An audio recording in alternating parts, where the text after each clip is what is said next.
છું જાંબુઘોડાના એક ઘના જંગલ ઇકો ટુરિઝમમાં। અહીંયા ઘણા બધા પ્રાણીઓ જોવા મળે છે, દીપડા, રીંછ, ઝરખ, હરણ, એવા બધા જ। આ જંગલ 8 કિલોમીટરનું છે અને ભાટનું જંગલ પણ કહેવામાં આવે। આ સાગનું ઝાડ છે, જોઈ શકો છો।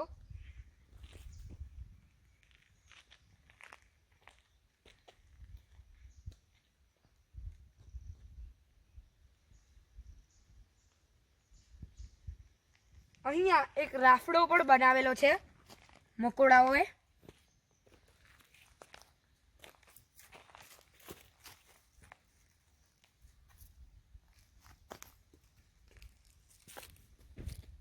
કિલોમીટરનો ટ્રેકિંગ એરિયા જ છે। આખું જંગલ તો 50 થી 60 કિલોમીટરમાં ફેલાયેલું છે।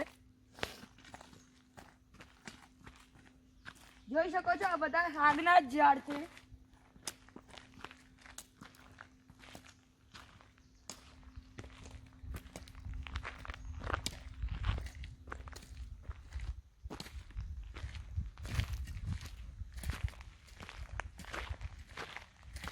અહીંયા તમે વહેલી સવારે ઉઠીને આવી શકો છો 7 વાગે।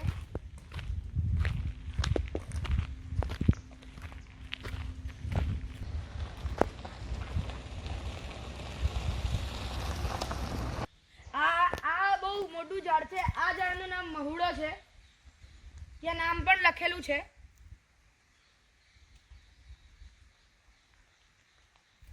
જોઈ શકો છો।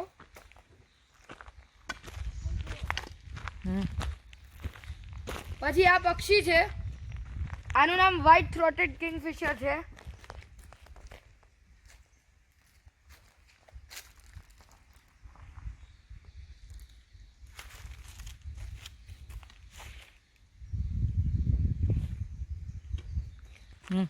તમે જ્યારે વહેલી સવારે અહીંયા ટ્રેકિંગ કરવા આવો ત્યારે 7 વાગ્યાના આસપાસ બહુ બધા પક્ષીઓ અવાજ કરતા હોય છે, જે બહુ જ સુંદર લાગે છે। અહીંયા તમે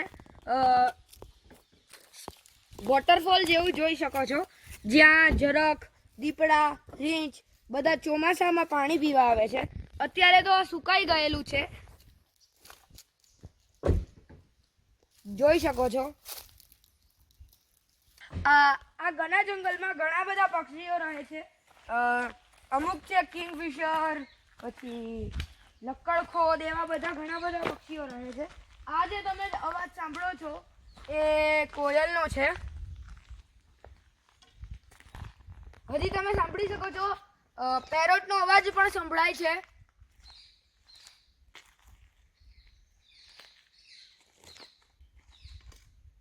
જંગલમાં ઉડતી ખિસકોલીઓ પણ જોવા મળે છે।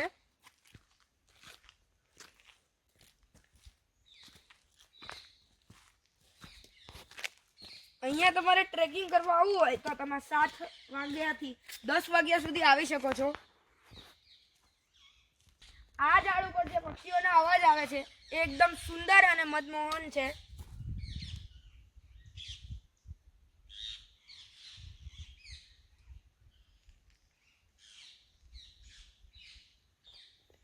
આ પણ એક ઝરણું જ છે, જે ચોમાસામાં ચાલુ હોય છે, જે વન્ય પ્રાણીઓને પાણી પીવામાં મદદ કરે છે।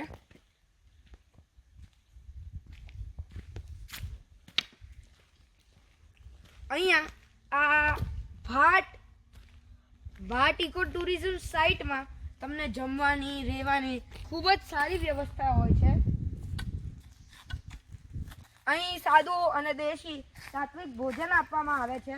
આ એક મોટું ઝાડ છે, જેની ડાળીઓ, એના મૂળ એકદમ આમ વીંટાયેલા છે, તમે જોઈ શકો છો।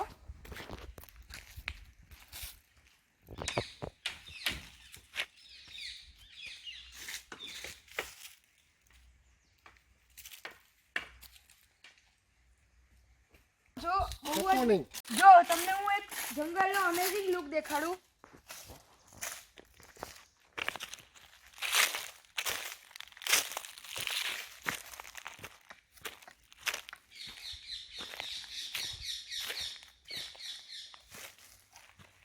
આ જે તમને ડુંગરિયા દેખાય છે એ બી જંગલ જ છે. તમે જોઈ શકો છો આખું 50 કિલોમીટર જેટલું છે.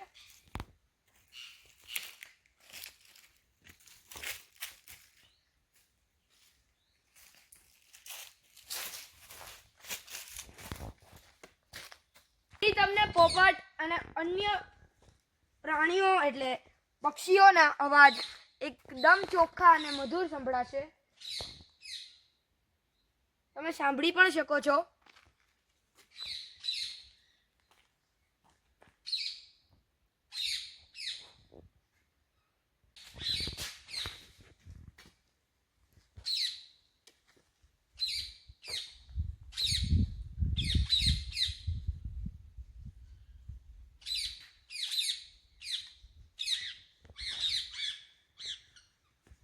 તમે પોપટનો અવાજ સાંભળી શકો છો.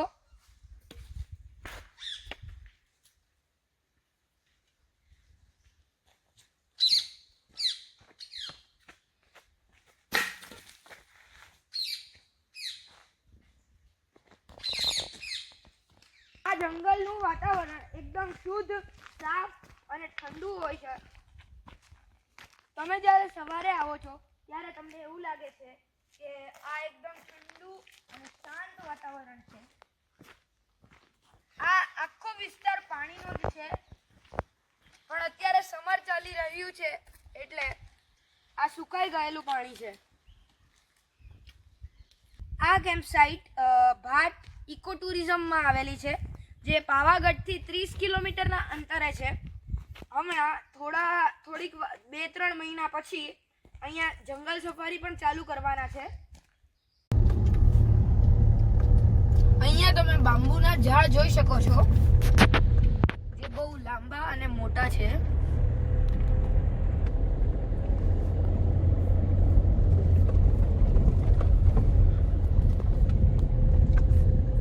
બાંબુ નોર્મલી એક સાથે જોવા મળે છે 40-50 સાથે જ હોય છે જોડમાં.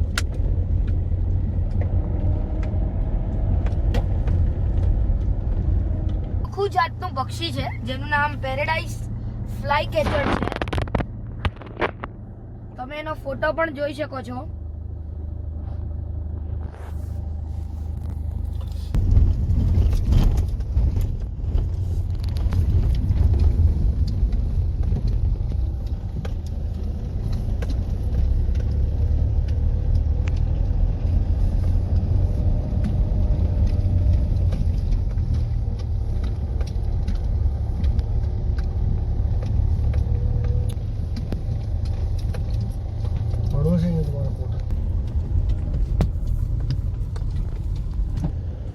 જેમ જેમ આપણે અંદર જતા જઈએ એમ જંગલ બહુ જ ઘણું થતું જાય.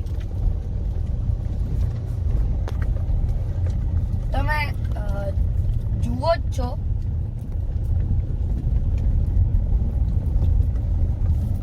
આ મારી જમણી બાજુ પણ એક સારો વ્યૂ દેખાવામાં આવે છે.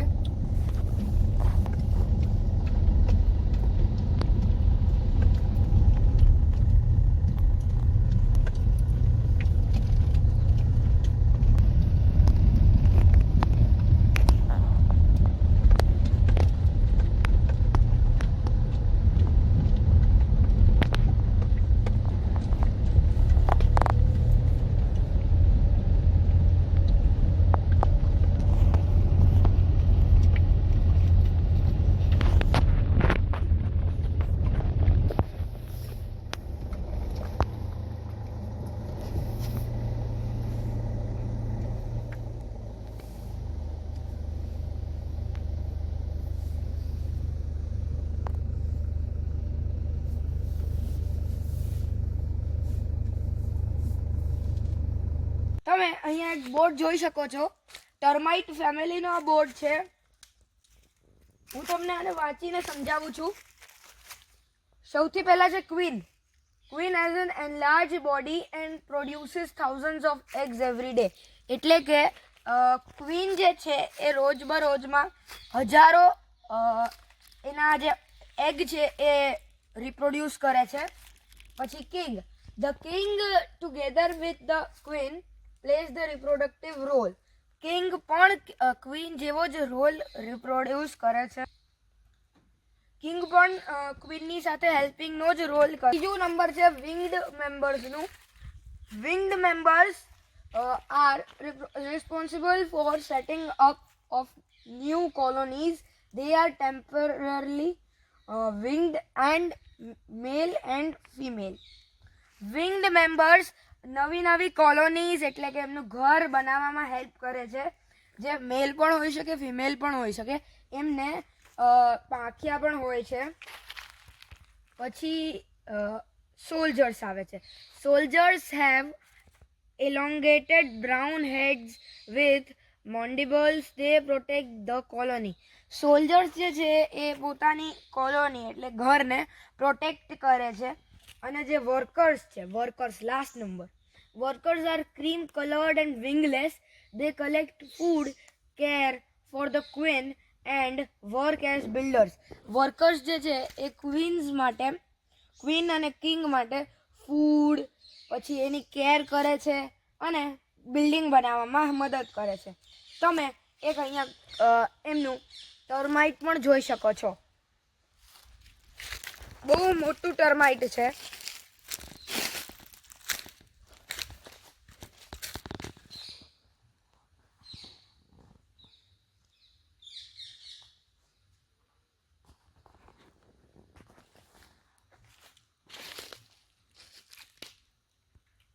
ટર્માઇટ ફેમિલીમાં ફક્ત ને ફક્ત જે વિંગ્ડ મેમ્બર્સ છે એમને જે પાંખિયા હોય છે, બીજા કોઈ બી મેમ્બર્સને પાંખિયા હોતા નથી, ના તો ક્વીનને, કિંગને, સોલ્જર્સને, ના તો વર્કર્સને.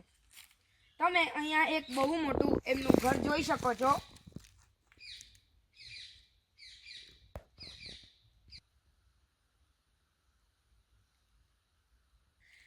આવા ઘણા બધા ટર્માઇટ બહુ બધા જંગલમાં જોવા મળે છે.